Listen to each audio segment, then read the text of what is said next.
you know what? No, I'm not going to do that. I'm going to fix this, and I'm going to, Shadon, I'm going to push you out onto the Rakugo stage like the Inn Lady pushed Kikuhiko Yakumo into the private party to perform. Because pushing an avaricic, fragile old man anywhere is a brilliant idea. Absolute genius moment. Galaxy brain shit. Yes. Absolutely. Oh, wait. You've appeared. I did it. Yes. How I did it, I don't Finally, I will no longer be constrained by your mere mortal limitations. I have gone beyond. And also, hi, everyone. Plus Ultra.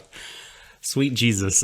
We never see the end of these technical difficulties. This is Warui Deshou, a bad anime podcast, as you can plainly see before you. But we think and we hope that can be good. I am the Subtle Doctor, and it is Deshou the Third. We are here to talk about Rakugo Shinju Season 2, Episodes 5 through 8. And along for the ride with me, as usual, is my ever-present compadre, the chromiest dome, the guiltiest gear, and the most festive man in Manchester. It's Shadon. I don't even have any Christmas decorations up yet. You have flat out lied. I keep. What does that say about the rest of the Mancunians? Don't even talk about my street because it's honestly a festive medley. It's almost like Whoville down here. All I will say is that I do want to get some stuff up over here for streaming and such, like tiny little Christmas tree in the middle in place of the lava lamp. You know, something tacky and cheap, but still festive. Bit of tinsel, rule. You know. Oh, hell, maybe I'll take my clock down and put a wreath up there. Hey, who knows, you know? Like, sky's the limit. I just need to take 5 minutes to actually buy that stuff because currently my brain is mashed from everything. It is puree going around in here, I'm very sorry to say. But hopefully I'll come at you with some insight today on episodes 5 through 8 of Showa Genroku Rakugo Shinju Season 2 Descending Stories, because bloody hell, is there any emotion that these episodes did not instill in you, dog? I just want to say that fuck this show. Fuck anime. I quit. I'm done. I don't like crying. It hurts. It hurts my face. It hurts my heart. It hurts my chest. I don't like it. Anime. Was that your grieving version of your neck bones connected to your chest bone? Exactly. Chest bone connected to your heart bone. Sorry, I'll stop. Just follow the pain, kids. Yeah. But yeah, I mean, look. I just finished watching these, and I hope I can talk about them coherently because they fucked me up pretty good, buddy. I know. I watched, in the interest of full disclosure, I watched these episodes at the weekend and then rewatched them over the course of this week. In fact, no, I lie. I watched them last week because we were doing this a bit later than we normally would, and then I rewatched them over the course of this week.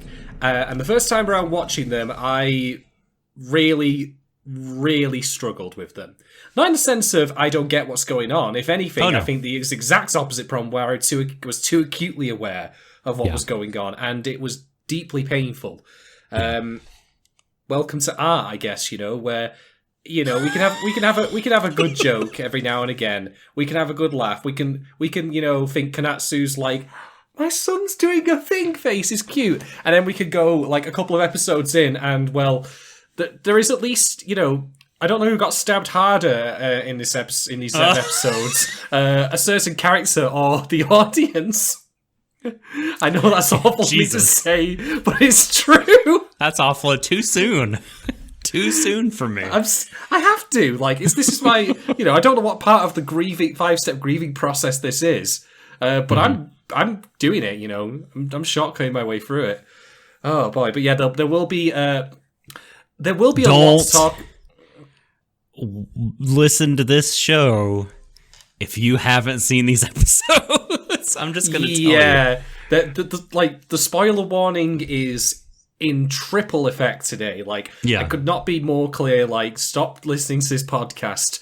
for many reasons, but the main reason would be so that you can go watch the show instead from the start, from season 1, because I promise you cannot watch season 2 of having seen season 1. The effect would be greatly diminished, but it's well worth your time.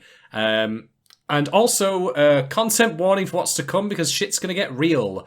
I've got some stuff I want to discuss that's going to be a bit personal, so just bear that in mind. But if there's one thing that I can say as being an amateur anime critic is that, it's all well and good for me to go, hey, this bit works because, the storyboard was done this particular way, or I like this cut of music, or I thought the Seiyu was doing a really good job here, sounding like that he smokes 60 a day and is currently gargling whiskey for mouthwash.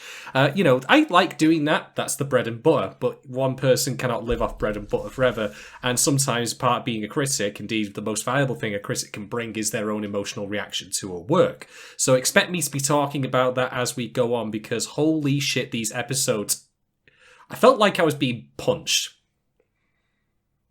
It brought back memories, let's put it that way. Wow, yeah. Well, I mean, thank you in advance for opening up and sharing with us. It's a thing that I think our audience appreciates about our show.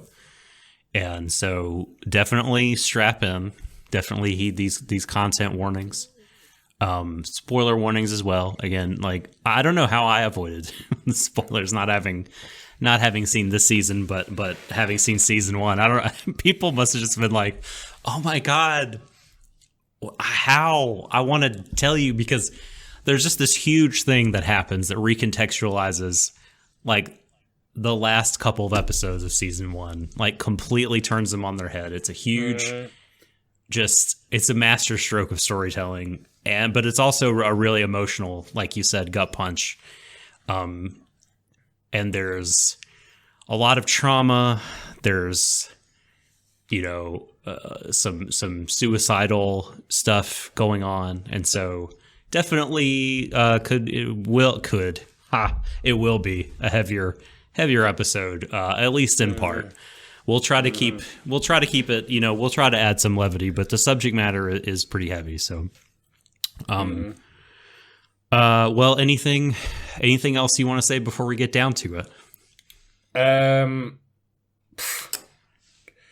Not right now, to be honest. I don't even know where to. Well, I have notes. I've tried to. The thing is, historically, I've not taken as many notes as I could have done, but now I have bullet points of what I want to talk about. Mm-hmm. And part of me just thinks, I want to, let the dam burst and just start going. Whoa, Doc, careful. People might see that out of context. Anyway, I'll just say that, we've got lots to discuss. If you want my spoiler-free review, these episodes were a phenomenal payoff to the build-up that came before them for the entire first season.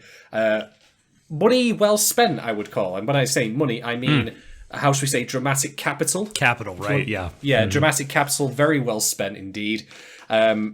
Also, a very congruent twist to the very nature of what the show is about, storytelling,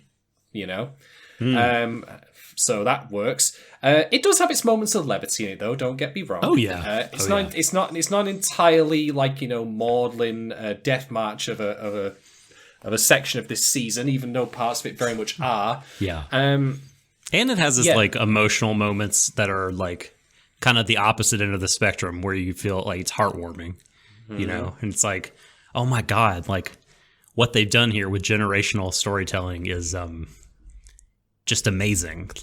That they were able to create something that they built on in this amazing way.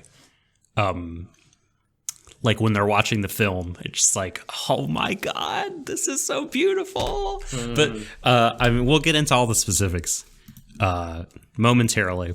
But I need to do the shillin' and the plugin. We don't have any patron questions this week, but if you want to change that, if you'd like to spice up the conversation, then head on over to patreon.com/Warui Deshou. That's WARUI DESHOU. You can check the scroll along the bottom if you're not sure how to spell it, or indeed the text is also right there in the bottom left corner, which I forgot. But yeah, head over there. And the current show, if you're listening on the free later on, this is Deshou the Third, as I said, so it is on the $5 Viking Experience tier, named after our boy Askeladd. Oh man! And so you could see this show live. You could participate in live chat with us, and in addition to other Discord privileges that you'll get if you look at the other tier information there, you will also be able to ask us questions about the Deshou the Third anime that we're covering, and we'll have to answer those on air, no matter how ludicrous or in-depth an answer that they require. But yeah, we've got 3 budget-friendly tiers over there for you, so check it out.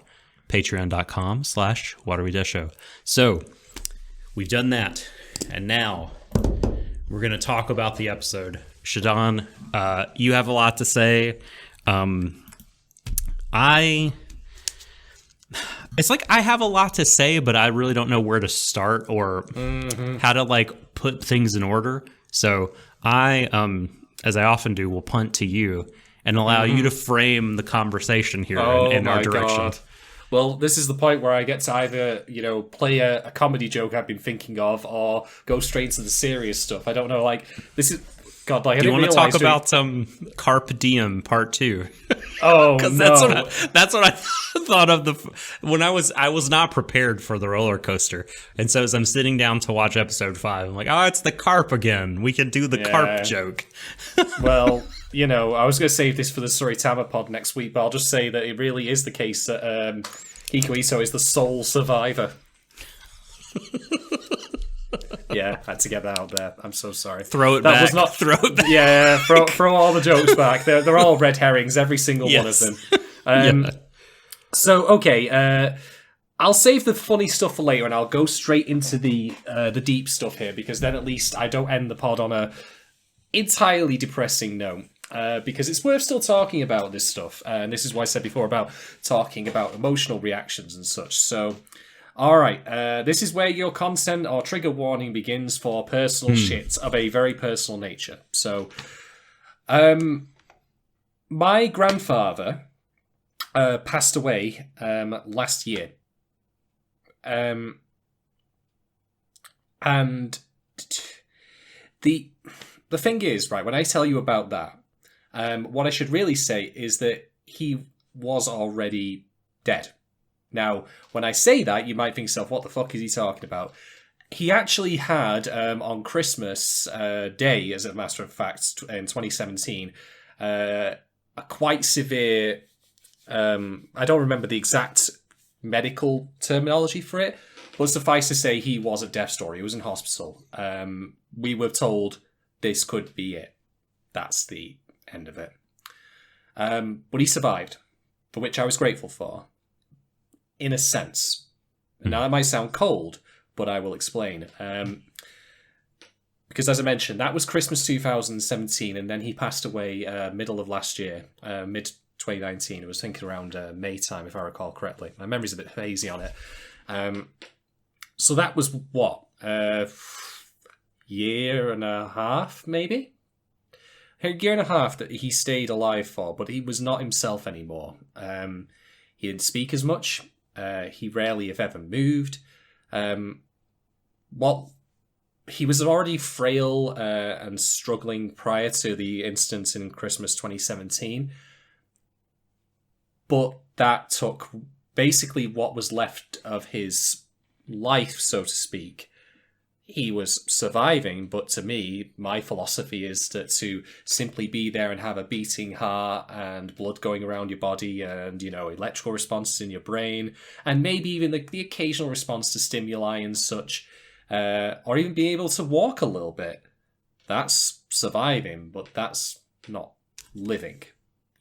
It's not being able to crack a joke with friends or family. It's not being able to, hold a long conversation with them. It's not being able to experience the richness of life itself. So, I will say with no restraint here that seeing what happened to Hikuiso in these episodes from the end of... It was end of episode 5 where he collapsed, wasn't it?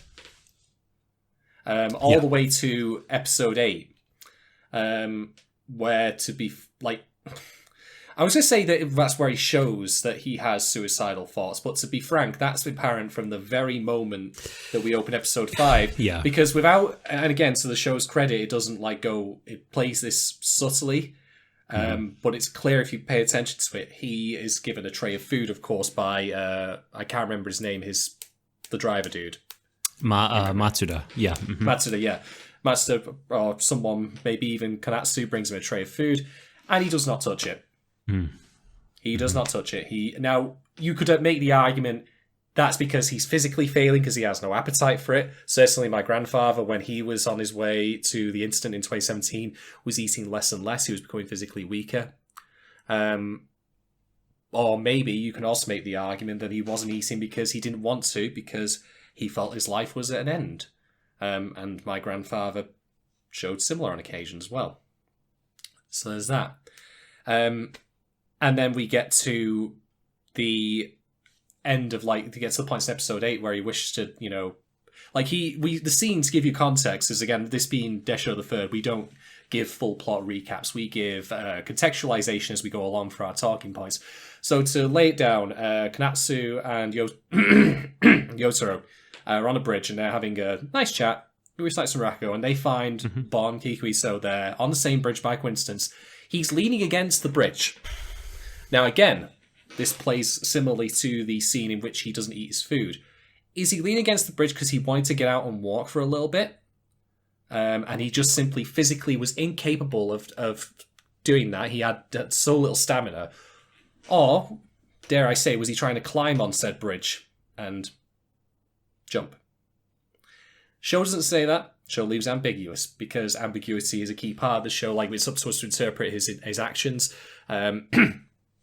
And my grandfather never did something as much as that, but my dad said, and I agree with it, that he didn't want to be alive anymore after he basically recovered, quote unquote, from that incident in 2017. And then you have scenes like Kanatsu taking Kikuiso out to the park and then saying, "I'll take you back in 15 minutes," which I found that really telling, because I think that when you have an elderly relative who is frail, you unconsciously slip into the mode of talking to them in that particular way, where you treat them with a certain sense of fragility, where, okay, I can't now demand all their time, I'm going to have to give them only so much and then take them back because they only have so much tolerance for anything, really, for any kind of excitement. And so I will praise this show for many things, but it will forever earn my praise for the authenticity of which it portrays the deeply painful manner in which an elderly relative fades out. Not all of us, when we die, as when I will die eventually, I may very well go out instantly, or I may very well fade out over time. And that terrifies the shit out of me to know that. Because to me, personally, I'd rather, as Kikiso's reasoning, to me, makes perfect sense. I perform Rakugo. I can barely speak anymore. The Seiyu sells the fuck out of that. He sounds pained. He sounds like every breath is a struggle. And I don't know if it's the way that his character is drawn, but to me, it feels like there's a clear difference between him at the start of the season and there is now, where you can see just how, little there is left of him. He is he's mostly bone. He is like a twig.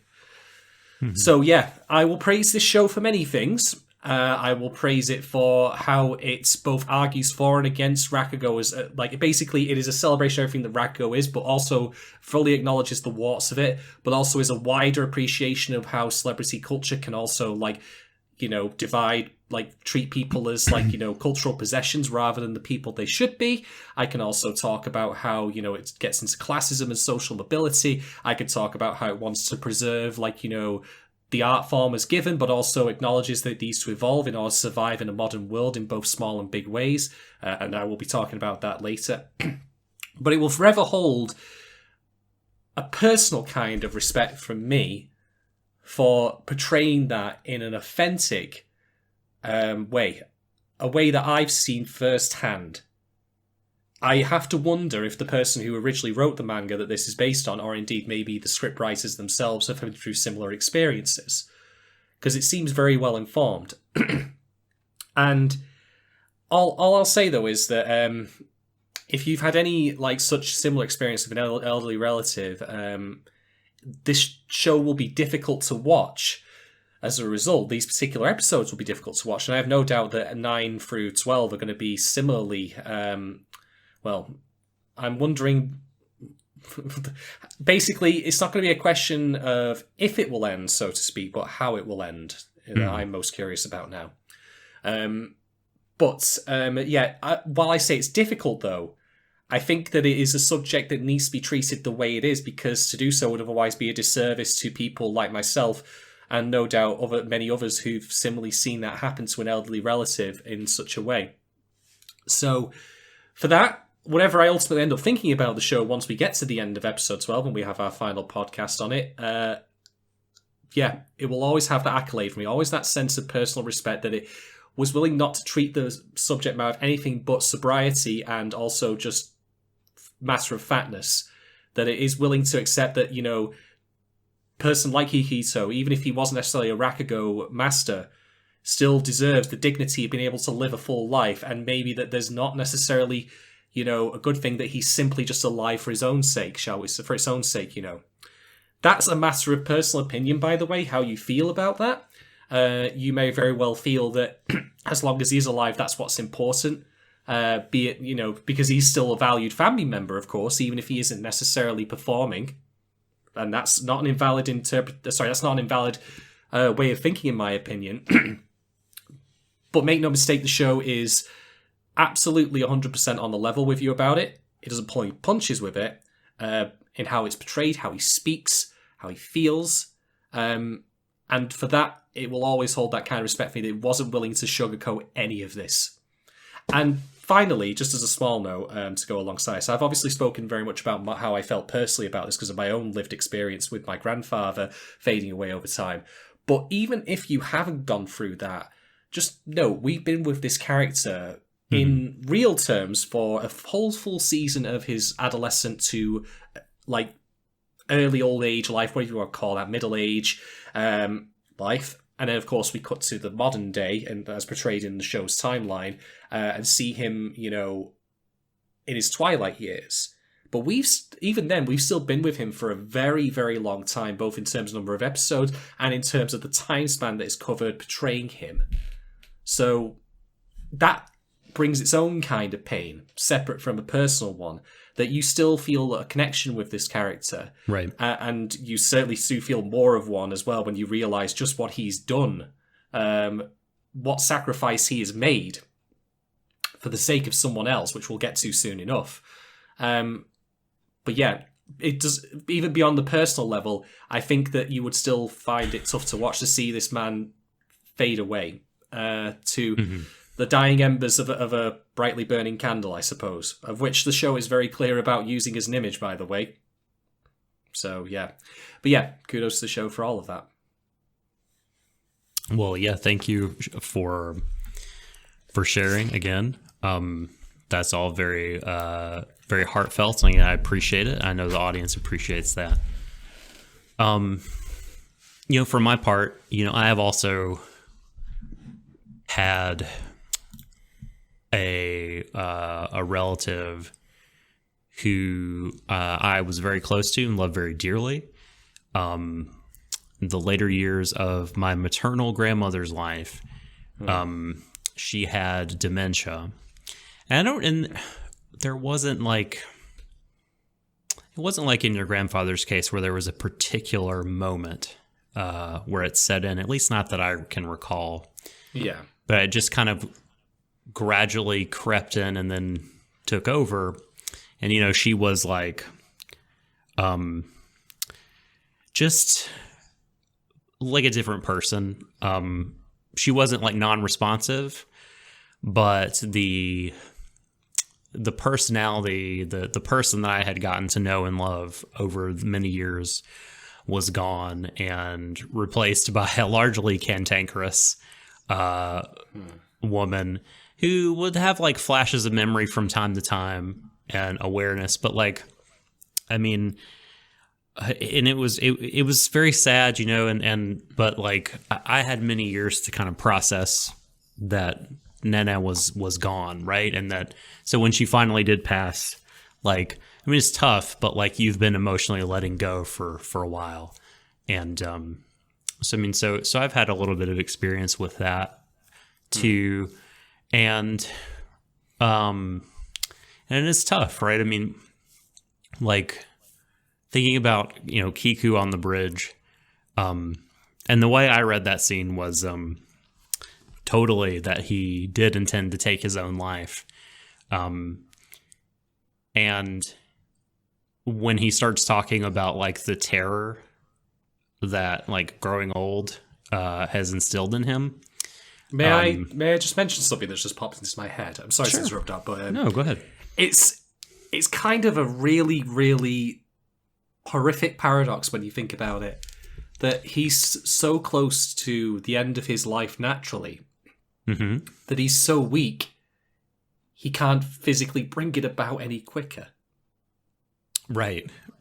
It's awful when you think about it like that, because again, I'm of the perspective that, hey, I'd rather go early and with the full faculties of my mind and body where possible than live till, say, I don't know, 90 and be there, you know, like nephews, nieces. I ain't having kids, by the way, just keeping that clear. Nephews and nieces pop round or whatever, you know, and they go, oh, look, it's your Uncle Joe there. Hey, Uncle Joe. And I'm just there sat like on a chair. I'm just kind of like smiling at them. Right. And that's really it. As opposed to, I don't know, going, all right, what, you little bastards, who said you could come round today? Right. Yeah, get outside, you know, pay the toll, come on in. Yeah, that kind of thing. You know, have banter, discussion, engagement, that kind of thing. And, well, okay, so, exactly, right? I hear you. I hear you on that. And I have a commentary to make about what the show is doing in this regard. But before that, I just wanted to, I was saying, what was I saying? Oh, yes, that like Kiku's talking about the terror instilled in him. What does he say? Like watching his body rot away, I think is the phrase he uses. It's just like, you know, at the tender young age of 36, I don't really spend a lot of time kind of thinking about like my own death. It's not like a thing that preoccupies me or particularly makes me scared or anything like that, mortality. And I mean, even when I was like a very devout religious person, like that was never motivated by like, you know, fear of eternal punishment or anything like that. Like, yeah, it's just not really a thing that I've been freaked out about very much. But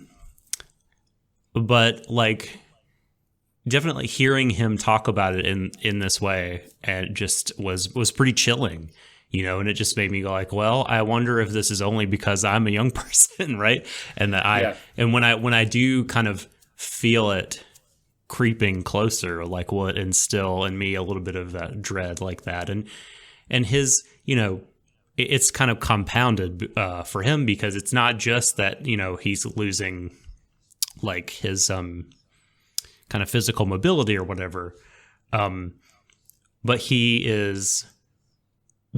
feels that he is losing the thing that like gave his life meaning, which is Rakugo, and he feels very empty without it. You know, he's like, I can't do it anymore. And I'm a husk without that. And he was like once this great man. But even if you're not great, like in terms of fame, like I'm sure losing the ability to do like the things that you do on a normal everyday basis is pretty like, you know, it's quite a thing, right? It's quite a shock to the system. But one of the things that I don't know, I kind of like the fact that Yotaro and Konatsu are not like, well, you want to go, so let's pull the plug. Like, they were very much like, look, man, it's not the case that you're just Grandpa Joe in a chair, silently sitting there in a vegetative state. Like, you still have so much to offer everyone. Like, you are feeling despondent because you feel like your life is over. But we're here to tell you it's not, because, like, I love that Yota says, I want to hear what your Rakugo's like now. Because, like, we hear all these at different points in the show, right? That, like, life experience informs art. You know, we talked about this a lot with Eizouken. And it, like, imbues it with new weight and new perspective and new meaning. And in this set of episodes, someone tells Yotaro, like, your Rakugo, this particular story's gotten so much better. It must be, like, the weight of fatherhood lending you this new ability to tell this story. And, you know, Yota is like, look, you have perspective that no one else has at this point. Like, and I want to hear that. And I'm not, this is not like me making this selfish demand of you. It's like, you're looking for meaning in your life, but, like, you have it. Like, if you're worried about, like, providing valuable art or whatever through Rakugo, it's like, just because he can't be Yakumo the Great, 8th generation, the peak of his powers, doesn't mean that this Kikuhiku doesn't have anything to offer the world. And I love that message. And I love that, like, you know, like, that bit of hope. And Kiku isn't necessarily, like, in this position where he wants to hear that fully. But I think it was a counter narrative that needed to be said and heard. Yeah, I agree. That especially, by the way, is why I love the plan that they hatch for him. Even if, again, oh my God. even again, if I joke, you know, like, holy crap, please do not throw this really old man around. Do not push him, because I just could see, like, there being. Imagine, like, if there were, like, Pixar outtakes. I mentioned this before on the pod in the past, but there's just the one where he gets pushed and he just falls over. He's like, "Oh, you fucking idiot! I've broke my ankle. I'm only meant to be frail in the thing, and now I'm frail for life. You've killed me. God damn it, woman." But the reason I really appreciate is, just again to give you some context here, they take Kikui's out on the pretext of something or another. I think they're trying to take him home or something like that, but he says, he's like, "This is not the way to my house." Matsuda disobeying for the first time in like 70 years. Disobeyed a direct order. No, it's just because Matsuda put the address wrong in the sat-nav. Matsuda's become sentient. No, I'm going to go one better. What's happened is that I would love to see, like, I could just see it's like a little expanded joke, which is that Yotaro gave Matsuda a sat-nav, and you know, like how you program to your sat-nav a home? He didn't program in Kigiso's home, of course. He programmed in the local theatre. Exactly. I'm as confused as you are. What's going on here? This is not the neighbourhood. What's going on? This is new technology. Tom Go or whatever it was. Yes. They take him to this theatre, the small performance theatre, and what they basically plan to do is to, for one, they're going to have Yotaro perform, which they do, and I think he performs one of Tsukuroko's pieces as well, which he saw on the film. Fucking dude, this destroyed me. Like, it was amazing. Yeah, I mean, yes, like that amazing thing we saw of him seeing the film, and so he was able to, like, from that one viewing, take that story and make it, like, just replicate it in the way that Tsukuroku would tell. It was so amazing. Like, and that he chose, because I thought for sure he was going to do the one that Kiku missed because he was in the hospital. I was like, okay, he's going to get to do his, like, Inokori, right? But no, he changed it up into this. It's, just for him. Like, it was so fucking beautiful. And he's crying at the end. I'm sorry, I don't mean to derail you. Like, you were going to make a point. No. Carry on. No, that was it. It's amazing. Oh, that was it. Okay. Yeah. So there's that. But what they then do is they then have him perform as well. And the The fucking cops. God damn it. Yeah. Fuck the police. fuck. Okay, yeah. Let's be all NWA on this one. Like, this is the time, definitely. Fuck the police. Yes. But that's not the point of what I'm about to say, which is that No, yeah. Take note of who's there in this scene, who's actually watching this performance, because we of course see many audiences throughout the show, and the vast majority of them are randoms, faces in the crowd. To the point where there was this hilarious bit of poor animation, like the one noticeable jank bit where one of the audiences looked like little Playmobil men going like that. It was anyway. I'm not going to rip on that too much because the point being, though, we've got 20 people there, so this is more of a friends and family thing. So what I like about this is that this actually gives Kikiso something that he's probably not really had throughout much of his life, and bridges a situation that happens earlier in this set of episodes, which I'll talk about soon when we get to the idea of, celebrity culture and how, it devalues people. Which is, it bridges the gap between him doing Rakugo for art and him connecting with people. Because the audience is controlled, he knows them all, he's not under pressure as such. I mean, he probably would still obviously want to give the best performance he ever could, because that's the kind of character he is. Mm-hmm. But make no mistake, the people who are there, like if he fell sick again or like said, I'm sorry, I can't continue, I'm too tired because, he had a heart attack. That's what that was about. I actually looked that up. It's like, what's a myocalcular infraction? I'm like, I've never heard this term before. I looked it up and it said, myocalcular infraction, also known as a heart attack. And I'm like, what? Fucking hell. Thanks a bunch for that.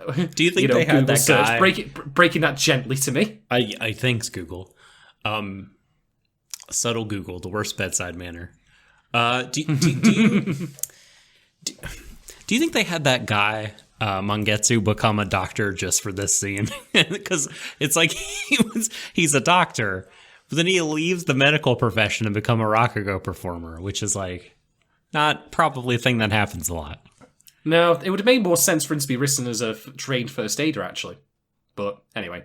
Oh yeah, I guess that's what he was. He a doctor? Because what did he tell? He told Matsuda like, all I ever learned was first aid. And I went to medical school for the hot ladies, or something like that. Mm-hmm. Bit of the old mouth to mouth, eh? No, exactly. Yes. Lovely. Okay, but continue. Classy. That's Mangetsu for you.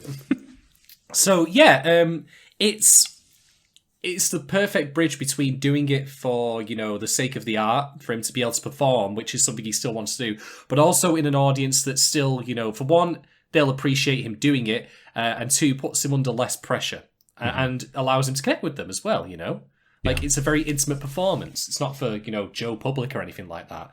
So I think that, pushing him around aside, I think the idea on Yotaro's part was pretty genius and exactly what was needed for him. Just, unfortunately, the cops came to ruin it, because... Thanks. We should probably contextualize, by the way, the cops are coming to arrest the gang leader guy, Kanatsu, what's Shin's dad, basically. Yeah, her baby daddy. Yeah. I was actually legit... I'm confused. Like, fill this blank in for me. Why are they still talking to him? Like, why? Like, it seems like that would be a bit awkward. Well, the debt that... Kiku is talking about with the boss. They have that scene where they're standing under the umbrella together. Yeah.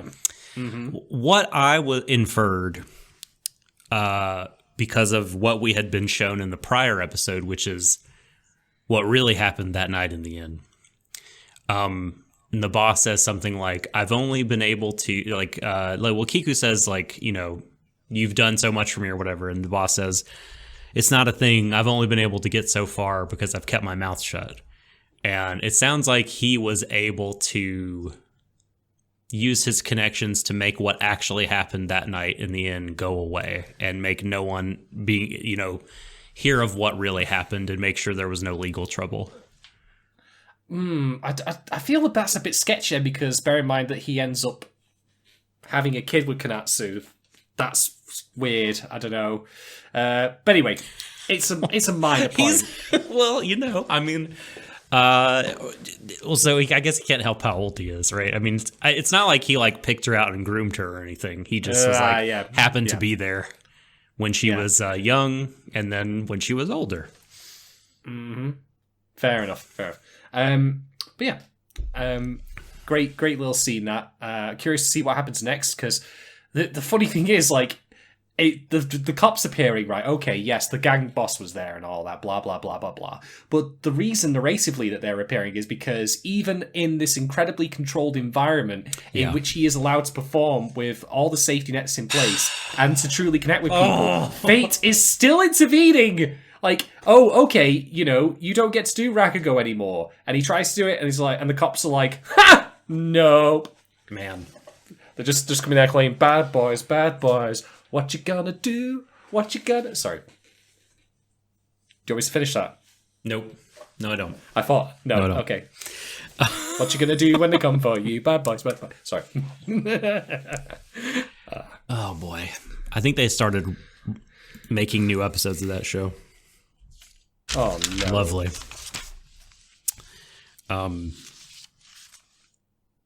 Okay.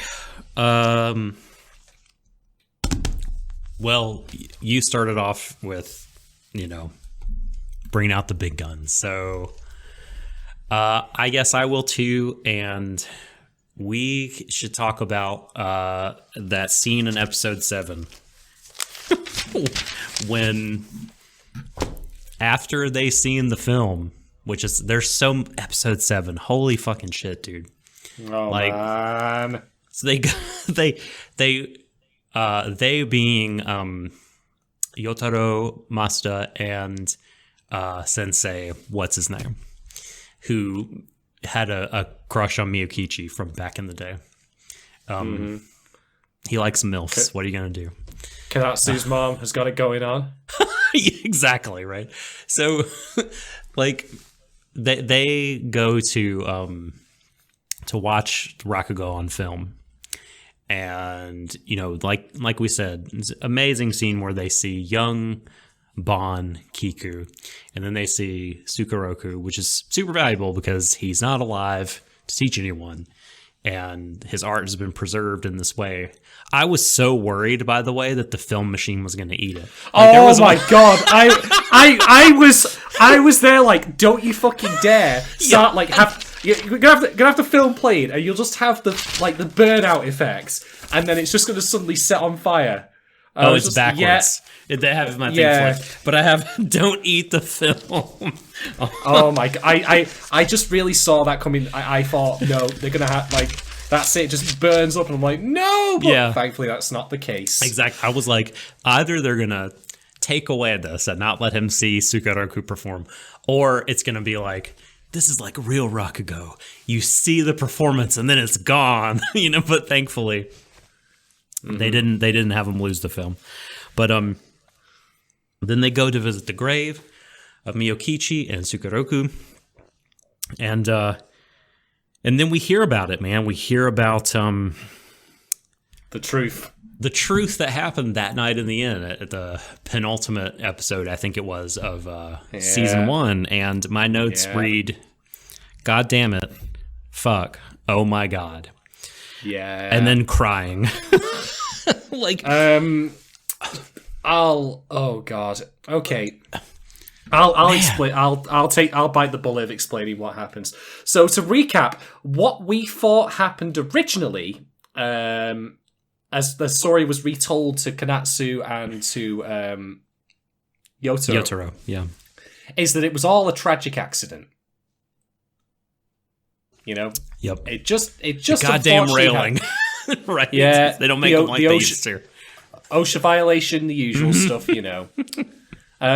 No, not so. And I'm actually going to say something that might sound a little controversial here, but I have actually some mixed feelings on this, but or rather I have one problem with it versus the overall holy shit recontextualization element of it. And it's the problem that relates to... Yeah, you probably do, actually. And so does everyone else who listens to me, like, because it's actually a similar problem to what I had in the first season, as it turns out. But yeah, so you definitely know what it is. But basically what has happened is this. We don't actually see how it came to be. This is still information that we are not given. So even this account is incomplete, right. Which is something worth noting. Mm-hmm. But to put it mildly, or to put it bluntly rather, I suppose, Konatsu stabs Sukeroku. Now, everything indicates it was an accident. No, not Konatsu, right? Wait a minute. No, sorry. No, I meant Miyokichi. Yeah, let me say that again. Miyokichi stabs Sukeroku. Right. And everything seems to indicate it was an accident. Her reaction to it is like, "Oh my god, how did this happen? Etc., etc." Yeah. Whether or not, you don't seem entirely convinced, but then again, no. But then again, this is also an incomplete account, and by its very nature, this revelation, leads us to question the actual revelation itself, because we've not heard it from Kikuiso himself, have we? Not yet, but not yet. Oh man, that's going to be a moment. It feels pretty credible, though. I mean, as far as like an outside source, Matsuda, it feels like he's pretty ironclad. Doesn't really, he doesn't seem in the business of lying about these sort of things. Nope. We do know he is in the business of lying, though. That's horrible of me to say, but it's true. So basically, what happened is that not only did Miyokichi stab Sukeroku, but basically Konatsu came in with Kikuiso, saw what happened, and Doc's doing a gesture right now, which is, tasteless. There's that. Either that or you're about to start doing a dance. So let's just we'll pretend that Doc is now doing the Macarena, and he wasn't actually either that or he's pushing multiple people up power stage now. Hey Macarena! Oh no.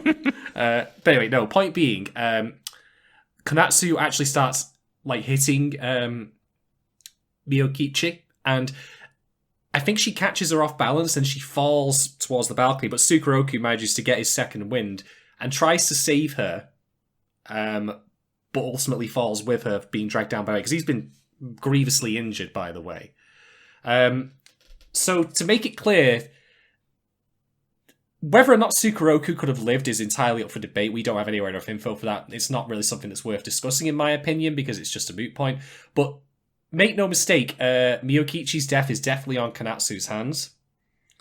And then you can then discuss whether or not it's also the result of her father dying. Look, I'll leave it to a lawyer to sort this shit out, Let's do some CSI stuff on it. But the real fact of the matter is that basically Konatsu is responsible for at least the death of one of her parents. Which I think, in the grand scheme of things, is one parent too many. Yeah, okay, yes, responsible is, of course, it would be manslaughter again. I won't call it murder. But even, it's just one of those things where, have you ever heard of the concept of moral luck? This is a famous philosophical paper that Thomas Nagel wrote that, you can have two parents that can leave a baby in the bath with running water, and one, the baby happens to drown, and the other it doesn't. It's a very morbid example, but it's the other one. That there's how do you sort through that, right? And it was just an accident. It was just negligence, and this is a kid, not even a parent, right? Who's just totally lashing out. Is justifiably angry at her mother. Absolutely. Yep. Because she, kids know shit, man. This is why I think this is not an accident, that this was an episode, a fit, a bout of anger and rage. Kids know. She's you killed dad, you fucking bitch. And then shoves her. And it's circumstances just so happened that, the consequences were so much more dire than what Konatsu deserved. So, as far as, the apportionment of moral blame, I'm very, because she's a child, for one, but then because of what happened, it seems that this was just an awful, awful bad luck, and she shouldn't be you manslaughterer, you murderer, you know No, what I mean? I use only the legal term just to try and again to pass out. But the thing that's key is, and you were actually discussing about how we apportion blame is a perfect segue to the final revelation, which is that this episode traumatized her so much she basically forgot about it. And all of the information she has on what happened is essentially what Kikito told us, and in turn told Yotaro. It's a consistent story. But basically, he has taken it upon himself to be blamed for their deaths because the alternative is that, how do you tell... Like, how would you do that? I mean, I can't fathom it. You don't. Like, you don't? Yeah, you don't. You don't. Like, how do you tell, like, a child, okay, look, you were accidentally responsible for the death of both of your parents? That's a conversation that, well, I'm never going to have as I'm having kids, but by God, I hope no one in the entire world ever has. And I mean, there's no way you don't fuck up a child forever. Like, you know? Yeah. Exactly. So the thing is, like, this changes everything. Because Bond's coldness, then I still think some of that coldness is innate and natural to his character, don't get me wrong. But his coldness and his, like, him not wanting to basically say to, Kanatsu at various points, like, what do you mean kill me? Grow the fuck up. He fans that flame, because the alternative is basically it's going to destroy her as a person. And, well, I suppose in one way he was well equipped for it, owing to the fact that he is an actor of sorts. Right. Which is, not the way his skills should be used, of course. But to basically have an entire for the majority of a person's life, to have their unending hatred foisted upon him, accusing him of murder, accusing him of destroying their life, when he had no culpability in it whatsoever, that's a hell of a fucking thing. Yeah. Yeah. I mean, just, God. And, like, when... I almost called him Sukaroku. When Yotaro shows back up at home, and he's, like, crying into his wife's shoulder, and she's, like, teasing him and smoking a cigarette, and he's just, like, holding her, and she's holding him, and it's, like, she thinks she's nurturing him, and she is, and taking care of, but, like, and now he's, like, burdened with this thing, and he's got to protect her from it. Kind of in a way sharing the burden, even if Yakumo doesn't know that. It's like, well, that's the pain. That's the wretched thing of it as well, because now Yotaro is also similarly complicit with knowledge, and sharing that horrible burden. That's going to be a conversation between those two. If they ever have it, I mean, I wonder if they will. You'd like to think so, but, like, I also think that there's a case for having them not, and just, like, this is just kind of something that Yotaro does for his master, like, take up this horrible burden that he's had to carry for so long. And, there's a reason he wanted to keep it secret. Sorry, go ahead. No, go ahead. I was gonna say though, like you saying that, like, I could see that the show might be going somewhere with that, because there's a line from Bon on the bridge scene where he says, like, even now, like, I cannot wash away your love. Right. As much as Kanatsu hates him. Yeah. As much as Kanatsu still hates him in a sense, I think it is tempered with the knowledge that he has still nurtured her and cared for her. It's a mess, is how I'm going to describe it. It's a mess, man. And wow to him for doing it, because I don't think I could live with knowing someone permanently hated me as deeply as that, and then on top of that have them live in my own house and to be their guardian. Yeah. Shit. I mean, and he probably still feels really guilty about, the way things turned out with Miyokichi and Sukaroku, even though he wasn't, he didn't let them go and they felt their death or whatever, but, like, still, we can, I think, safely assume that things up to that point, in terms of, like, how he related to them and kind of, like, how he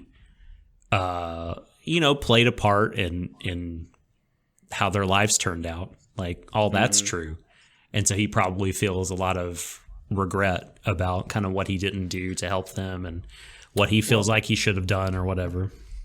Well, I think that's textual because we, of course, have the scene at the end of episode 5 where he first off, like, envisions I can mix up Miyokichi's ghost during the performance that he does. And then, of course, we have his dream where he sees Sukeroku and Sukeroku is strangling him. Talks to him. Yeah. Yeah. By the way, I don't know if you spotted, but in the OP for episode 5, Sukeroku's eyes are blood red. When he's pulling the ribcage. When he's pulling the ribcage part. Like, God. Wow. What a touch. We'll discuss that scene later. I suppose now that I've said all that. Sorry, go on. But no, before we leave this scene though, I mean, I just want to say, like,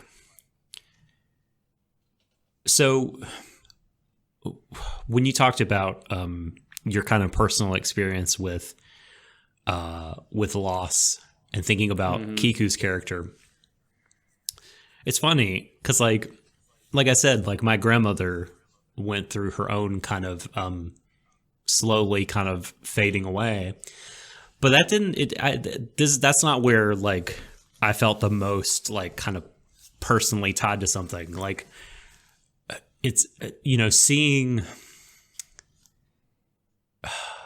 Konatsu as part of that, right, really got me, like, as just exposing children to trauma, and how Kiku just instinctively knew how awful it was. Yeah, and the great links. Oh, sorry. What? Go ahead. Very, very quickly, when you say about exposing it to trauma, when Konatsu, like, starts hugging it close, like, saying don't look," and all that, like, she's actually smearing Konatsu with Sukeroku's blood. So the image is plain as day that she has been tainted by that. I know, that's right? Literally what's happening. It's crazy. Yes. And Kiku's still not Miyokichi, but not her mom. But, like, Kiku is the one who grabs her, closes her eyes, and makes, like you said, this ultimate sacrifice to protect her conscious mind from this. I mean, subconsciously, I'm sure, and I know it's there. I know it's, like, playing around in there and probably wreaking a lot of havoc. I don't know, it just made me think of, for whatever reason, my own, like, losing my own father, who, like, he took his life when I was 6. And I mean, I wasn't there for that. At least I don't. It just made me think about, like, what do I remember about this situation, this trauma? And really nothing. Not a lot. Like, because my mom, like, took great pains to, like, kind of keep me away from it. Like, when he was at his worst, in terms of, like, the mental state and, like, drug use.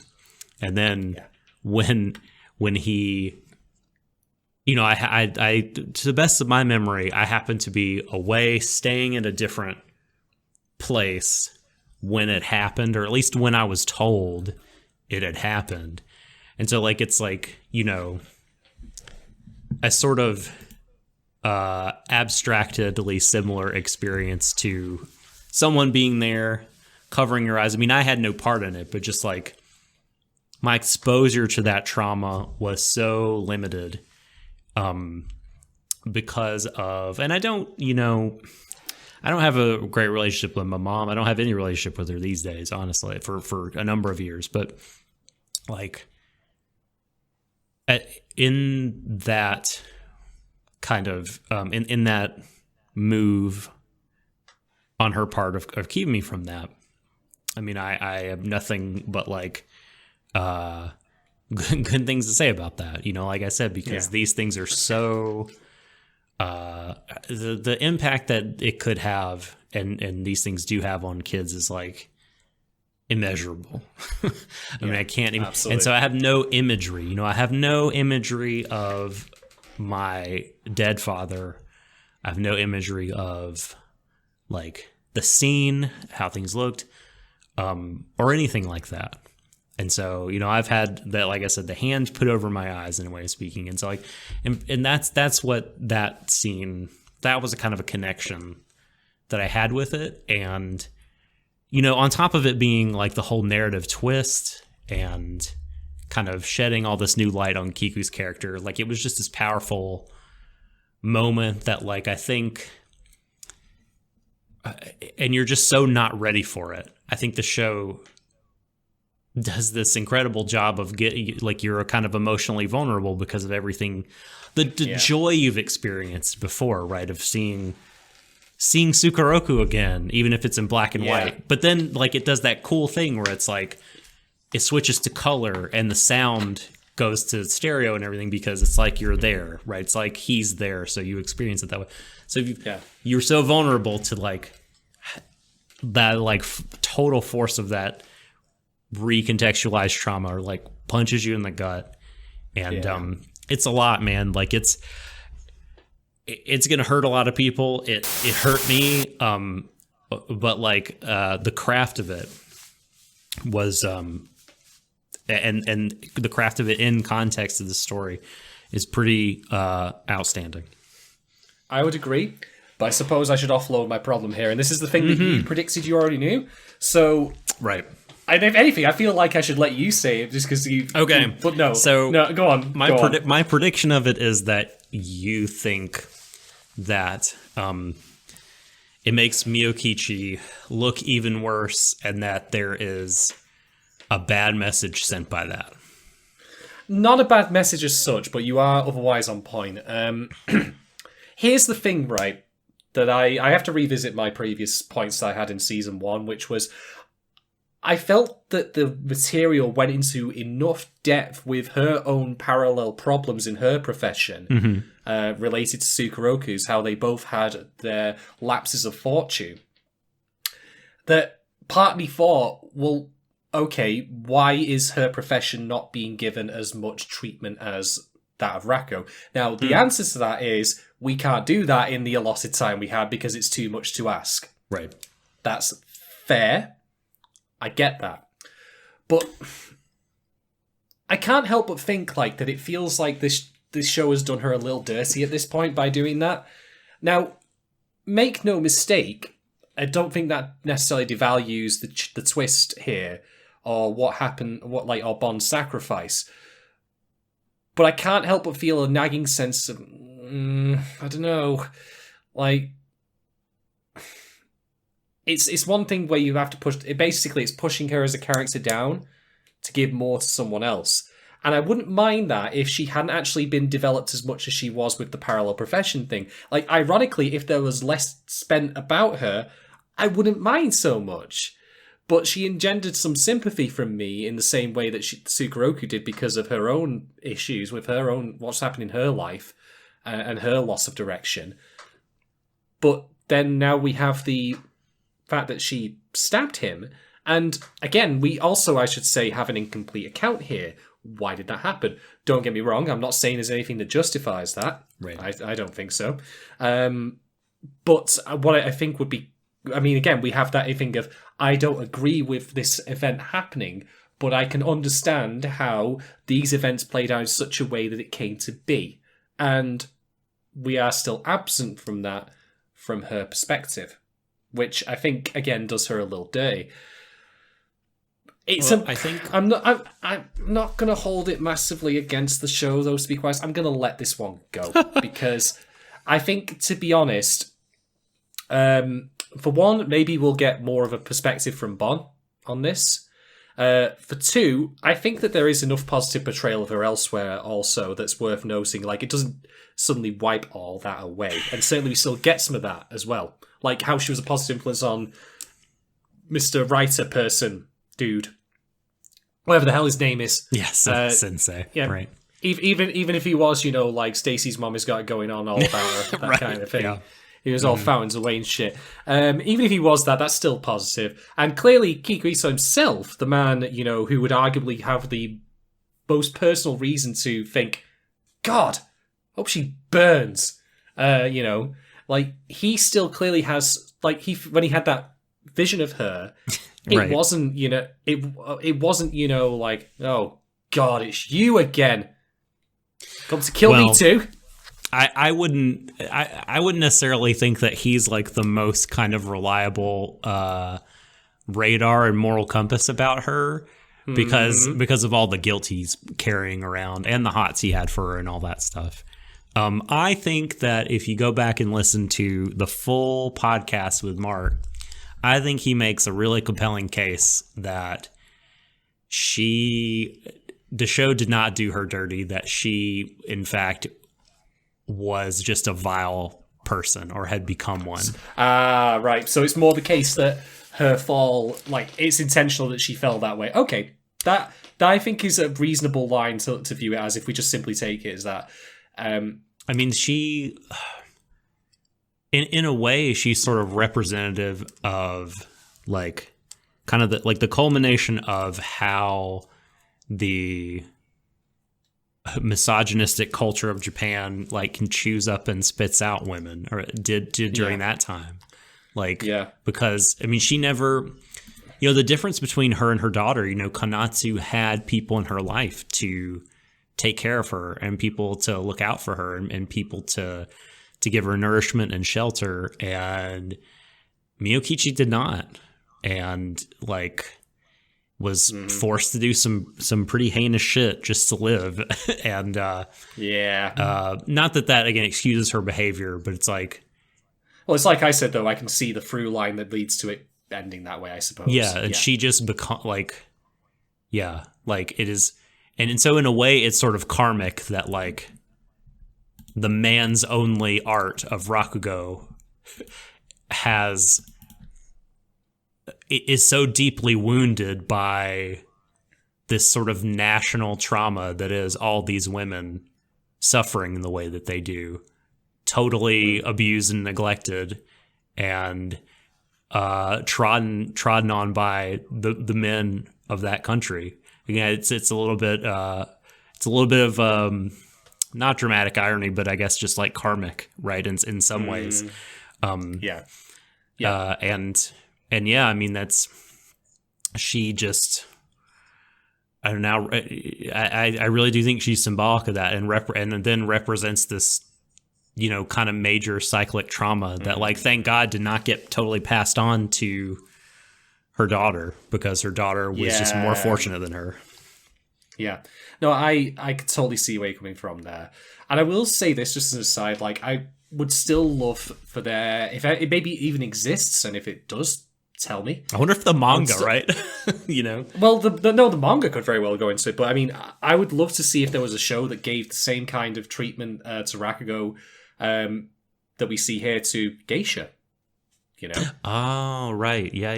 Yeah, that would be fascinating. Yeah. Like, and when I say that, I don't mean, no, in fact, maybe I do. Both season 1 and season 2, where we get the personal journey of an individual through the times and how they change, and then we see the modern era and what the next step is. That kind of thing. I think that would be, if it was handled with the same kind of like full complexity and maturity of Rakugo, I think that would be a phenomenal piece of work. Totally. But yeah. Anyway, I'll leave it there. I think your points basically said to me, look, I get where you're coming from, and I do agree. Now that it's been phrased that way. So yeah, I mean, even if I didn't, it was still only a minor thing in the overall grand scheme of the lot. I see where you're coming from, though. I mean, that was kind of my first instinct in a lot of ways when looking at season 1, especially, and I brought up this during that podcast with Mark, and we had a good discussion about it. Worth listening to, patrons and others, if you have not. Mm-hmm. Aye. Okay. All right. What's your? So, I think we can step away from at that scene in episode 7, unless it has to do with other talking points by you. So, what's your next big point? The next thing I'll mention is I also just enjoyed how that scene in episode 7 of the films. I think this show has had a really good message about how it tries to treat Rakugo as something that does unfortunately need to change. for many reasons, not least of which being how it treats its actors and such, of course, but also how it needs to change to survive in the modern world, but also an appreciation for the old ways, and also that the old ways do require preserving. And so I think the very fact that it was filmed and we got to see these films in a, we've even got film grain, we've got the voice tuned to sound like it's coming from a film projector, like in that very 80s style. It's very authentic to that. I think that that's great. Side tangent here, I recently rewatched Akira Kurosawa's Yojimbo. The film that ultimately went... Akira Kurosawa's. Hi, James. Oh, God. It's, the film that went on to inspire A Fistful of Dollars, if you've seen that. Basically, same story, just, there's a guy with a gun in Yojimbo, and there are many guys with guns in, Fistful of Dollars. I trust you can appreciate the difference. But, point being, is that film, black and white, filmed very particular way, Would I ever want Yojimbo to be redone in colour?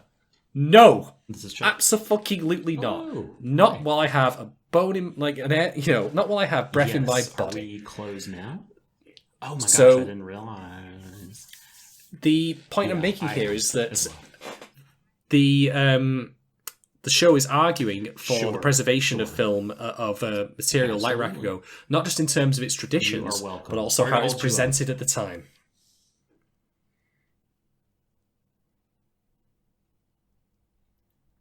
Dog has a phone call.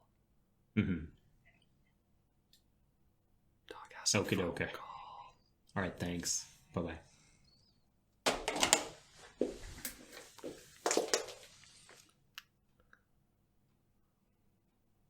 Nope. Yes, I've got to continue. I was thinking Doc was going to... If you can't see on the screen there, Doc was shuffling around in his chair, and I thought he was just going to take it out of the office with him. Anyway, so my argument here is that I appreciate how the show is also very much for the preservation of the art as it was presented at the time. So we have these old films, these old film reels of Sukeroku and the other performers, and they should be kept as is. They should be preserved as is. I mean, I certainly don't want to see the 4K 60 FPS recreation of Sukeroku's performance, and no doubt some fuckers put that clip on YouTube and done that. I recently watched a Sailor Moon opening that was 4K 60 FPS, and it almost made me want to throw up. But, yeah, beyond, of course, the preservation of the traditions of Rakugo, the show also argues for its preservation in the manner in which it has been captured at the time. Could be oral recollection, for example, or as it say, film here, but the film is, of course, kept as is. And I think that's a pertinent message across any medium, really, Recently, for example, Lord of the Rings got a remaster in 4K, and they completely fucks up the colour grading on it because they had no appreciation for why that was done the way it was back then. You don't crank stuff up 6 FPS, you don't art is in part a function of its time, it's created in the constraints of how we create media at the time and what's available, and keeping that intact for future generations to enjoy is a key part of that. It's a key part of, helping us understand what it was like at the time and basically get the intended experience from it. So that's that point there. Of course, by its very existence, I must stress as well that this very show is a new way of preserving Rakugo as an art form. And Doc's sliding back in. Doc in the room. I'm returned. Apologies about that. No trouble. We'll have to edit out my end of a phone call. Carry That's on, fine. my friend. Thank you. I'm going to edit out before that. So that way people know you had a phone call, but I'll just let them decide what it might be, just for the fun of it. To very briefly sum up, Doc, what I was just saying, though, the point is that the show, by showing us these films, also argues for the preservation of the art form as it was created at the time. I was mentioning how, for example, you see things like, I'm going to put this anime in here that's going to be upscaled to 4K at 60 FPS, and that's bullshit, because it needs to be preserved as is, presented as the way it was at the time. And something I forgot to mention in my preamble while you were away is that one of the nice thing is that this show is consistent about is that, again, we are one audience, but there is, of course, the audience of the characters watching the films, and so they are physically drawn in by watching these films to the works themselves, which beyond just simply being great for seeing Tsukuroku perform again, also, you know, backs up the fact that this art form is still engaging and worth preserving. Yeah. You know, we are enjoying it. They are enjoying it. There is an agreement. There is a congruence to these two audiences and their reactions, which I think is very, very important. And I was mentioning also like how, you know, Yojimbo, black and white film, whatever want to see in colour, no. You keep that shit as it was. You keep it as presented. And so that's another, you know, string to the harp of the show, which is it's arguing for the preservation of Rakugo in many ways, but also its evolution. And funnily enough, through the very fact that it was preserved as authentically as it was, it then inspired Yotaro to do the performance later on that we see there.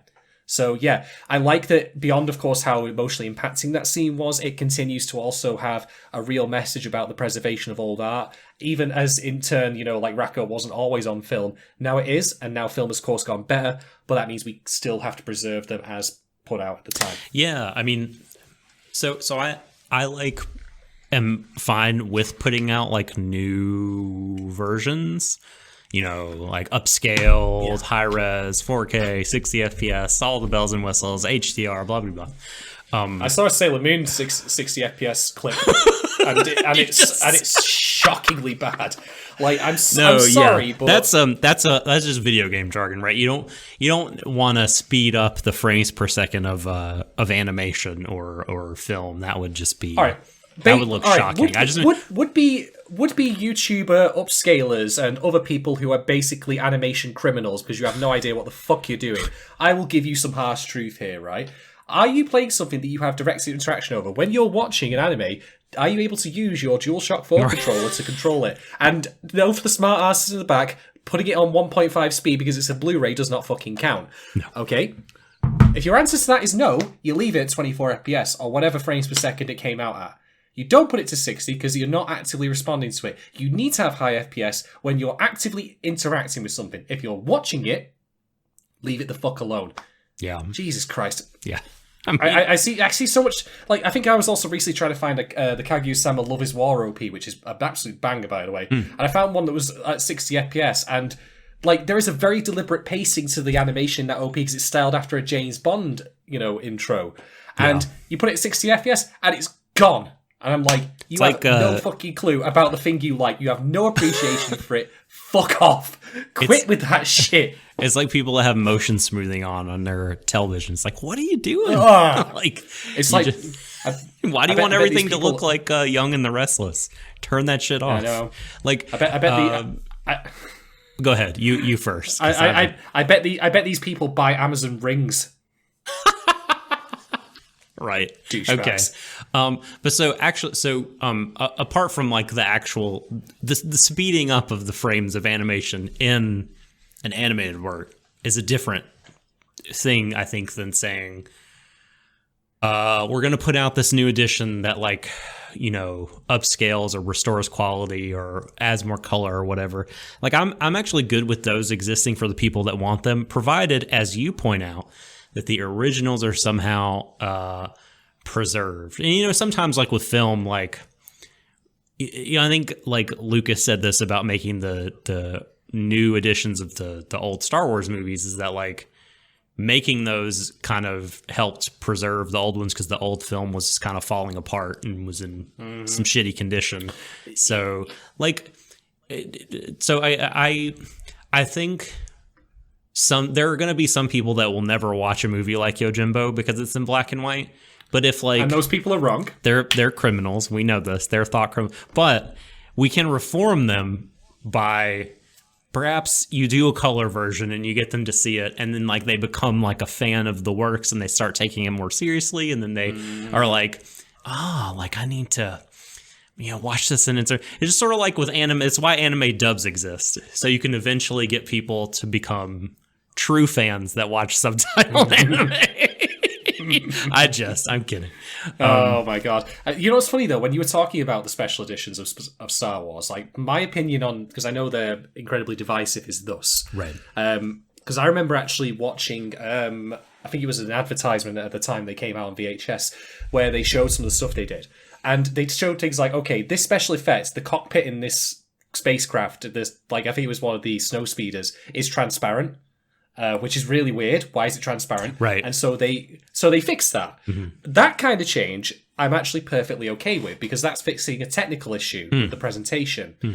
What I'm not okay with is them throwing in all sorts of like random wacky like CG shit. Yeah, right. Or let's make this 16 by 9 and artificially chop off the edges of the screen. Yeah, let's do that with like what they did with The Simpsons when it came on Disney Plus, where they deliberately fucked the aspect ratio such that certain jokes were actually like that relied on visual cues. Yeah. Like there was the Duff one, where we've got Duff Light, Duff Dry, and Duff Dark. But the joke, of course, was that the pipe that was filling all of these casks was the same pipe splitting out into a fork at the end, so they were identical. But I you love couldn't the voice see you that. just did. That was Duff that was Dark, kind of hot. I enjoyed that. Ah, well, I'm gonna save that as a special weapon for someone. Okay. But anyway, so there's that. But I also should mention there's recently been a bit of controversy about the Lord of the Rings remaster, where they've completely fucked the color grading on it. Like you've got the scene where Merry, I think it's Merry. I'm going to assume it's Merry. Okay. And why can I not remember the name of the Rohan Shield Maiden? The lady who's actually hotter than Eowyn. Oh, God. Yeah. God damn it. Yeah. I can't. The fact that I can't remember is actually really embarrassing. I know you mean. So basically, someone posted a comparison on Twitter where they had side-by-side shots of the original versus the redone one. And the color grade on the redone one basically has blues and all sorts of like reflections of sky. It looks basically like how my camera looks, I suppose, just obviously much higher definition. But the whole color palette is there. In the original, the color palette was very much shades of yellow. And do you want to know why? Because they're about to go into a fight, right? Into war, and war is sickly and diseased and disgusting. Yeah. The color palette, the color temperature is very deliberate to sell the fact that's bad. that they are going into an ugly, sickly situation. And of course, in the new one, they've just got rid of all that.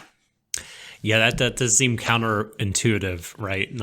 You're fucking around with the art there. Yeah, exactly. So I'm glad that the show is willing to say, hey, you know what? This film is old. The audio's clunky. It's janky. It may even set on fire. Although that was just both of our collective oh shit, please don't. Why did they cut to the machine? That's the part that made me go, oh no. Oh no. But what I appreciate is that it shows both. Firstly, we enjoy it. But also the audience, that are in the show, are enjoying it as well. They're able to get the full experience out of it. So I'm glad that it makes an argument for that kind, again, along the lines of preserving the old ways. This is another notch to that bow. Totally. So I know we're approaching our designated time, not too far away. So there's a lot of things we could talk about. And if we haven't talked about the thing that you wanted us to, patrons, it's your fault, because you could have asked the Patreon questions, but you didn't. So I just have a couple more questions I want to talk through with you, okay? So one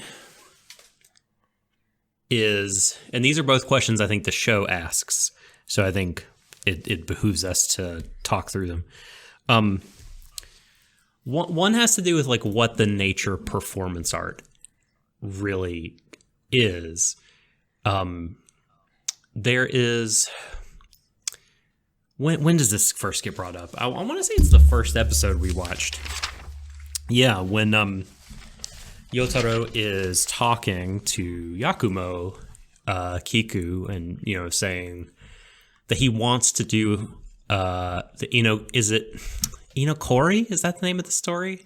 Yes. Yeah, Inokori. He wants to do it his own way. He wants to do it without ego, totally not put himself into it and embody the characters and stuff like that. And Kiku has taught him this different way. He's been complaining that your Inokori is bad because it has no ego and everything, and that's not how you should do it. You should put something of yourself into the performance. That's the only way it'll be real. That's the only way it'll feel authentic, and people will be able to latch onto it. And I was really thinking about this because that really does seem like it's right, what Kiku is saying, and kind of what the man told Yotaro about how being a father seemingly added weight to his performance, and what we all talked about through Eizouken, about inspiration and personal experience. Or how about we discussed our own personal experiences on this very podcast? Exactly, not quite right? art in the same sense, but still broadly on the same lines. It's art. Damn it. Right. So like that feels right, but I think the show is saying, actually, that's just one way of doing it. Like, Yotaro has his way too, and that it's valid. You know, he can totally just become. It's a difficult concept. I mean, it's like a thing that you hear talked about all the time. Like, you know, empty yourself. Like, there is no I. Like, fade or whatever. But it's tough to think about how one, not just how one does that in life, but like how one does that then for a performance. Like what's informing your acting, if not like experience or whatever. But like he ends up killing it and like knocking it out of the park, and like he does this, you know, choreo that everyone loves, and you know, Sensei's like, I forgot you were there. Like you just were on the stage, but it's like you were not there at all. Like it's everything came to life. Like truly, and it was nothing to do with you. So like, I mean, that's just got me wondering about like, is this possible? What does this look like? I mean, how I've struggled to find language of how to think about performance art without the artist somehow putting themselves into it in some way. I mean, it doesn't have to be, you know, not everyone has to be Tom Cruise, where every character Tom Cruise plays is like, oh, it's just Tom Cruise. Like it's just Tom Cruise being himself. But like, but yeah, like how did you think about that? Like I kind of grappled with that. Well, the funny thing is, I actually disagree with you in some way, because I think that he was putting himself into that performance. And do you want to know why? Because the consistent message he gives us is how much he loves Rakugo for its own sake. Right. And so the way that portrayal comes across, particularly with the stylized art form that looks like Japanese woodblocks, is, I think that he is presenting it almost as kind of like in a... I am... how do I put this? What's the word I'm looking for? Like a vessel? Scholar, shall we say? Oh, a scholar. A vessel okay. or a scholar. A vessel or a scholar.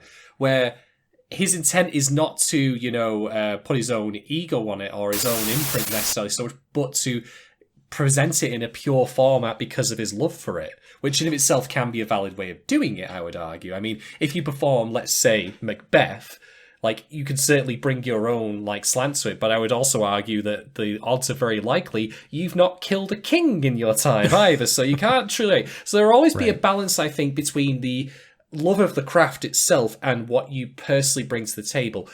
If you want my perspective on which one I value more, I think that there is certainly a place for the kind of performance that Yotaro does, which is, you know, to be authentic to the sense of history, to like to present it as in a pure one.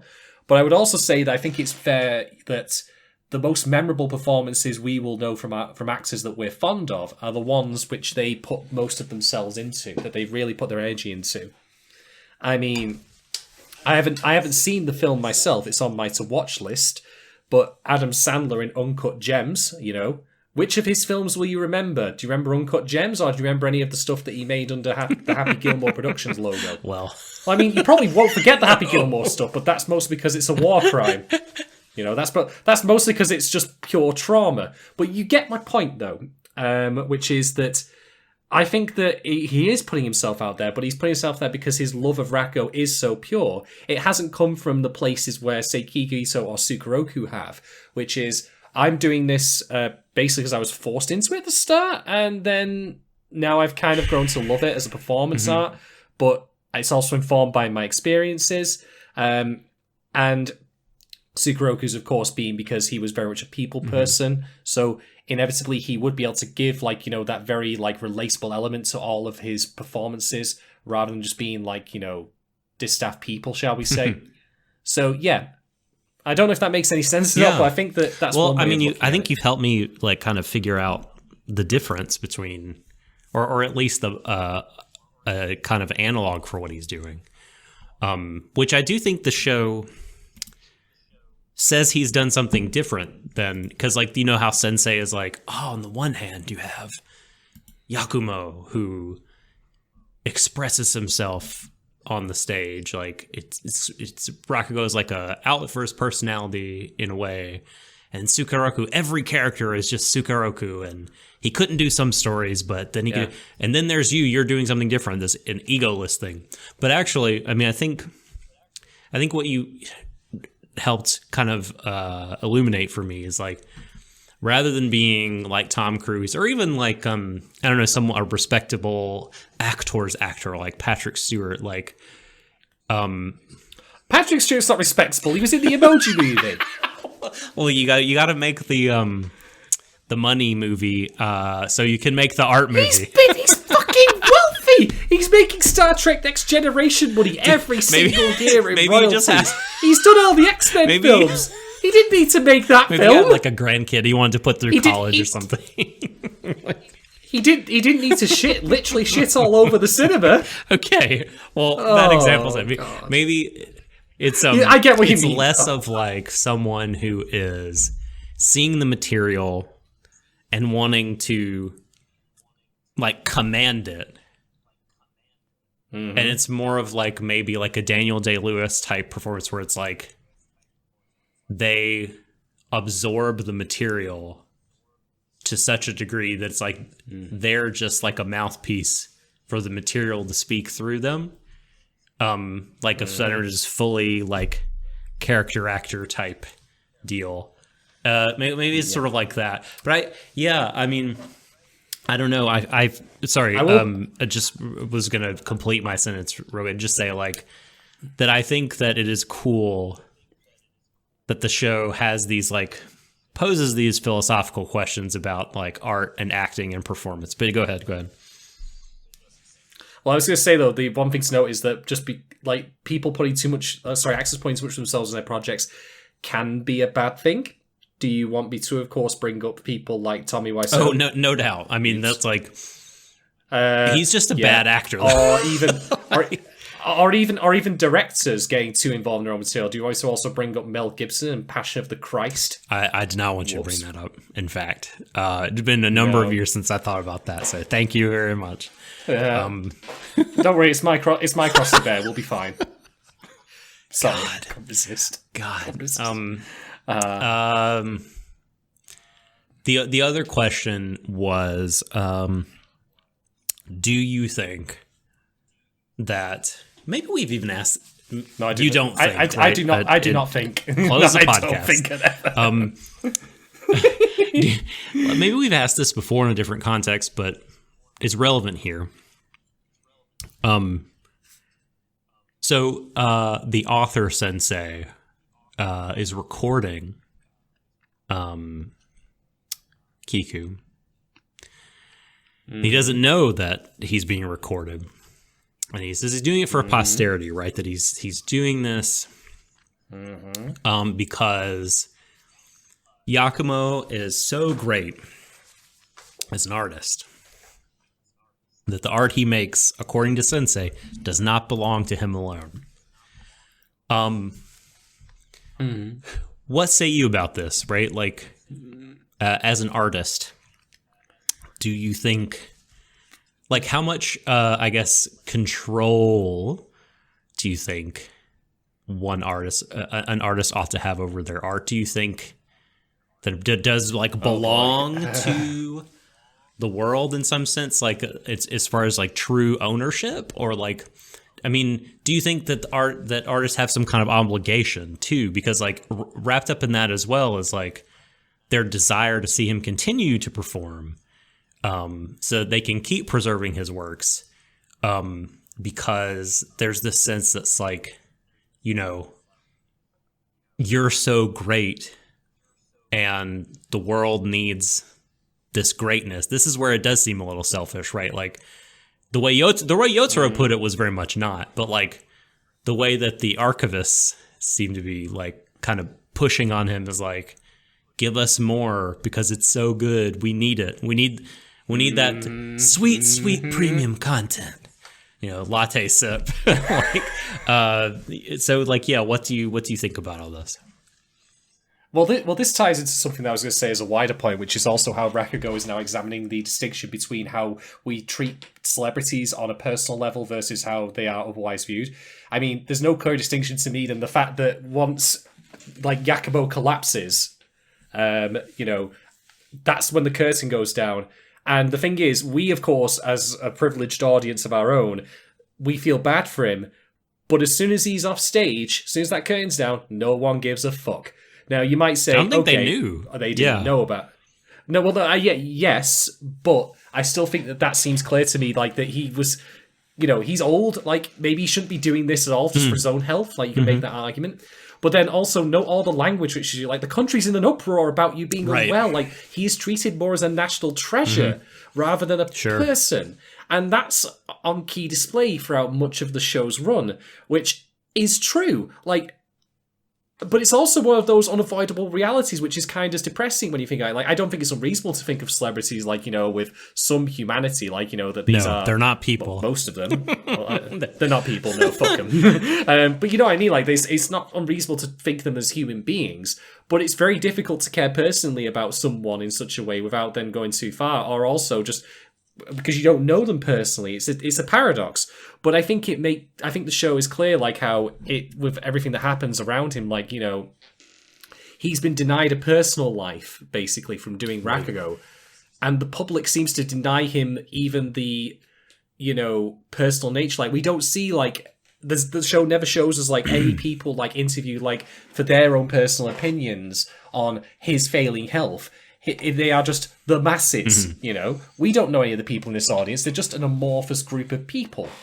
And the way that they treat him seems to be more as a cultural curiosity now than a hardworking man who is burning out at the end of his life, And I think that distinction's clear in the show, and it's interesting to me that that's there.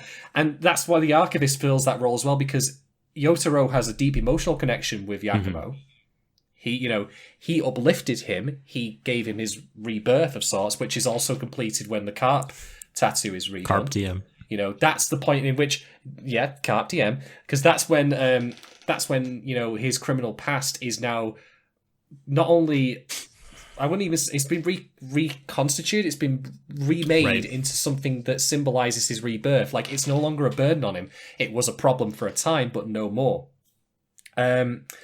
Also, of course, then we talk about how social mobility happens and the fact that even though he was a criminal, his chance of redemption was allowed, and he proved himself. He has unequivocally done so.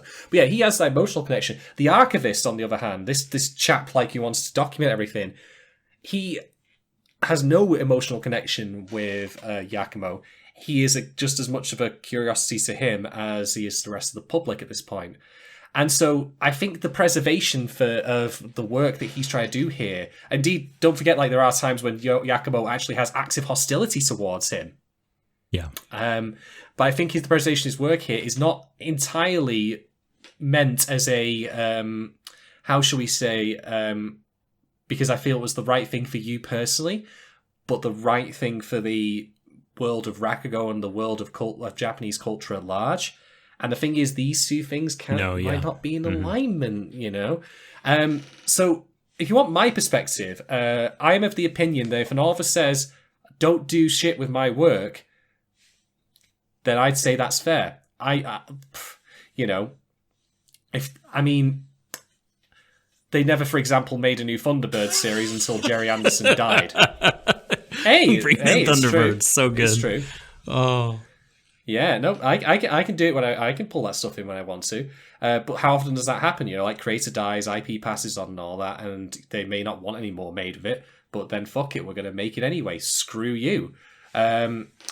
But I would generally say that the author's or the creator's wishes should be respected. And even though there are good intentions towards the preservation of art, I think the fact that, Kikuiko has been so diminished as an actual person over his life by doing all this, this is just another part of that ongoing process where maybe he might have even consented if there had been compelling arguments given, but the fact there wasn't just going to be, it goes to show, like, oh, you know what?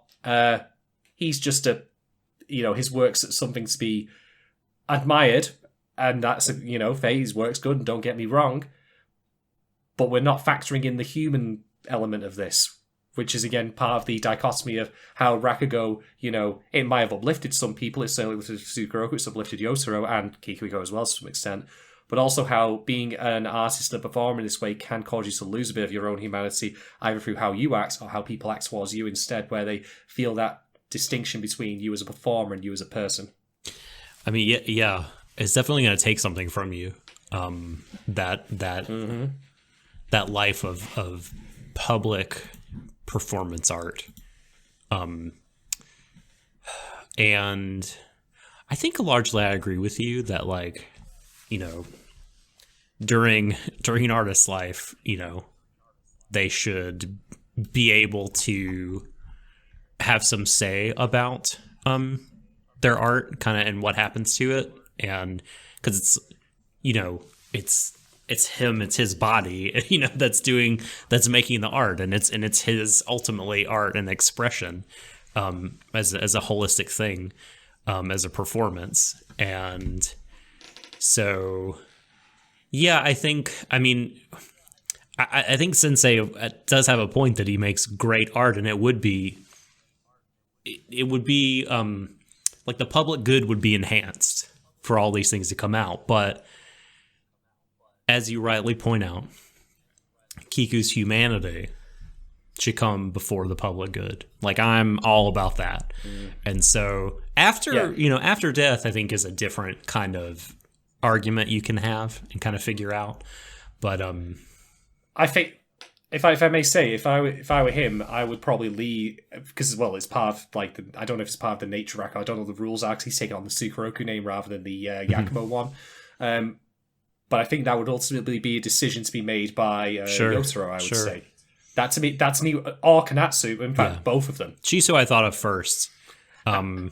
Yeah, I mean, heck, there's actually a compelling dramatic element to that the show could potentially explore, which is, does Kanatsu release his works into the world because they are good, or does she destroy them because of her personal vendetta against him? If that still exists, the point in which he passes on. There's things to be discussed here. But ultimately, yeah, I would say that, as you say, like, respect his dignity. Like, I think that also ties into his age, because one of the things that we lose as we go older is, unfortunately, dignity. And I'm not talking like, oh, my pants fell down dignity, or, oh my god, old man's like saying racist jokes dignity.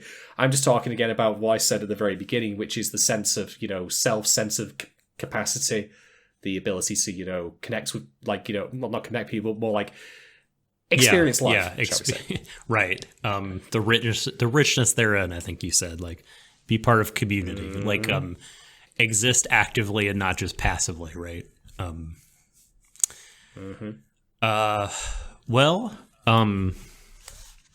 So that is my final question for this pod. I mean, I do think that there's like a million other things that I could bring up, and maybe you have more points you want to talk about, but for the sake of keeping things timely, I think I will end my talking points there. Yeah, there are things I could bring up as well, but they're only relatively minor. We've covered the broad meat of these episodes, so I will similarly conclude here. I suppose now it's time that we rate the episodes. And, oh god. Yeah. Oh my god. Do you want to go first, or shall I? I'll go first. These episodes are like, I think I might have said this last time, peak anime. It really hurt me, right? I mean, in a good way, but it also peak exactly. Pain. Yeah, love this pain. But also made me feel like warm and joyful, and made me laugh. Like did you remember like when fucking Yotaro came out on the stage that one time looking like a mischievous cat? I mean, just dumb shit like that. Like, really good. Kanatsu sticking a tongue out when like, what? Yes, was this your idea? It's just like, nah. Yeah, the shark teeth. By the way, as well. By the way, can I just say, like, Kanatsu, like, I couldn't help but think in my head, like, when she was giving him that cigarette when he was on the bench, I was like, Is that her way of trying to get him to kill himself quicker? No, come You on. know, so take one smoke. If this was a lesser anime, by the Kill way, it. Keel over, you bastard! No, I'm okay. if this were a lesser anime, when she did that, like some other, like a high school, a middle school girl would pop up from behind a bush and be like, indirect kisu. Cigarette. What could have also happened is, you of course have the image of autumnal leaves, fading and all that, so backed up. But there were a lot of them, so I really hope they didn't just flick that cigarette out. Oh no! Might be very dry out there that day. Is all I'm saying. Yeah. See that old Rakugo master burns down Latchdo Park. And then it would turn out it was Kanatsu did it, and she framed him. What a national landmark! Totally destroyed. I'm gonna go 5 for 5. Five grumpy old Rakugo masters out of 5. I mean, this was like incredible. This was truly amazing from an emotional point of view and from a filmic point of view, cinematic, whatever you want to say. Like, just incredible storytelling, generational, layered, great acting, just everything you could ask for from this show. Like, any sort of demerits you might give it are like things that it's not really trying to do or are made up for by its strengths. Yes. I think my mild complaint about Miyokichi, I'm going to hold it against the show only very slightly. But everything else was pretty much on point. This is a phenomenal piece of work. I am very happy that... I felt like the first couple of episodes got on a bit of shaky ground as to prove, like, their... How should we say? Prove their worth. Like, prove their right to exist as a and the right to play your football. Otherwise was... to prove their rise as a compelling follow-up to the season, and they've only gotten better since then. I was emotionally touched by these episodes. I felt very much for my grandfather and how he, as I say, how he passed away. But then, through that, I also remember all the good things that he gave me as well, and beyond that, it's a solid piece of dramatic work. It continues to argue for the preservation of Rakugo in new ways, while also saying that, the old ways should be preserved as well. It is a multifaceted argument or case for it. So I think that it's a phenomenal piece of work. I really wish that there was a means and ways through which the show could have given more time to Miyokichi, but then again, as you've said, maybe that is just the case that she is broken, and it doesn't excuse her actions, it just explains them, which is fair. So I'm gonna not use the the usual 0.25 the granular scale here. I'm breaking the rules today because screw it. I am going to give episodes 5 through 8 of Showa Genroku Rakugo Shinju Season 2 Descending Stories 4.9 out of 5 film reels that did not set on fire. Yes. Thank God. Praise be. Praise be. Well, yes, Catherine, thank you for trying. We of course will get the pod out soon, but yeah, sorry that the schedule was weird and that you were only able to hop in right at the end. But look, yeah, I have no argument. I mean, I can't quibble with the 4.9, Shadon. Even though you want to bring the IGN 100-point scale into this, you've now introduced it into the canon. And so I can use it. Oh God! Use it. Are we trying to get ourselves on Metacritic exactly? Here as well? That's what. Now that they've been bought by Red Ventures, we won in Metacritic. They've been sold by CBS. CBS sold Metacritic. Dear. I wonder how that got rated. Corporate merger. 3 out of 5. So. Yeah, I think that brings us to the end of this set of episodes. 3 weeks from now, we'll be covering the finale. Or no, it'll be 2 weeks from now, because tomorrow we've got Akudama Drive live on YouTube, Twitch, and Periscope for all of you, for everyone, free and otherwise. But and the spicier version of that Periscope. Exactly. I won't even give out the URL for that. It's I'd get in trouble. No, this is a work machine. But the week after next, on the 18th of December, that I believe that day, unless anything comes up, will be the day we close the book, close the curtain. The curtain drops on Rakugo Season 2. So join us again for that, of course. Shadon, between now and then or anytime, where can people get a hold of you on Twitter? You can find me at Shaden1010 on Twitter. DMs are open, profiles open. Talk to me. Stock portfolios open. You know? Nah, I ain't got no stock. Not a public. Not even gravy stock. I need to restock on my stock. There. God, you can tell I'm tired. Old man's going to bed soon. Don't worry. It's bedtime for you. So I'll quickly say, you can find me on Twitter at the Subtle Doctor. At me about whatever. You can tweet the pod at Warui Deshou. Of course, you can email us at waterydeshow@gmail.com if you'd like to get in touch with the show. Other ways you can help us, than the Patreon, which we have already discussed. If you're not willing or able to support us that way, you can, as I said, follow us on Twitter. You could subscribe on YouTube, click the bell.